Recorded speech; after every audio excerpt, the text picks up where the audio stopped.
I mean, there's an embed system. Thousands of journalists have been placed with U.S. military units, and we were one of those thousands. What we did differently from most journalists was that we went back to the same unit over and over again. So the military will place you with a unit, but to get kind of emotional access to the soldiers, it requires familiarity and trust, and you can only get that by spending time with them. So we both did a total of 5 one-month trips, 10 between the two of us, and we covered an awful lot of their deployment. Yeah, I mean, we sought a kind of emotional embeddedness with the soldiers. You know, we sought a kind of intimacy. We realized that it's very difficult to produce something objective in a war scenario. You know, I mean, face it, like there were people out there trying to kill us. We both nearly got killed a number of times.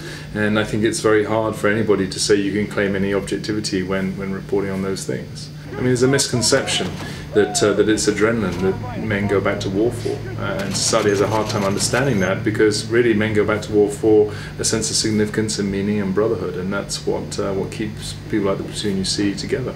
We often forget that these are young men. Many of them are aged between 18 and 24, and back home, if a young guy on the street suddenly saw his best friend kind of hit by a car, I think he'd end up crying too. You know, these guys are young men and they're dealing with very hard situations. But I have to say that within a second they're back up and getting on with their job.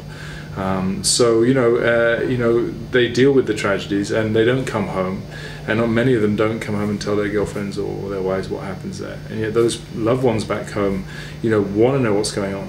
You know, in some ways, the guys out in Afghanistan, they have that brotherhood and that group, which really helps them. And yet, there's a hidden war, and it's the war back home with the wives and the girlfriends who struggle to deal with these men when they come home, and want to know what that experience, what they've gone through, that is kind of making them their life so traumatic. It was the one piece of the puzzle that, amazingly, journalists had not thought to really cover, in exclusion of the bigger considerations.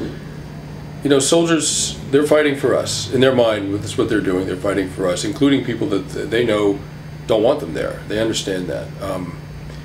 And they're maybe the only group in the country that is not talking about this war on political terms. And so we wanted to capture the terms that they were dealing with the war on, which are very emotional terms. And, you know, there are no Republicans or Democrats out there. There's no... You know, it doesn't matter if you were popular in high school or not. It doesn't matter really if you're gay or not. I mean, none of those are details. Those are footnotes. What really matters out there is if you're a good soldier, and the ones who weren't were kicked off the hill. And that was the important thing. And we wanted to make a movie that would invite viewers to experience war on those same terms. It's a very fractured society. It's politically very divided.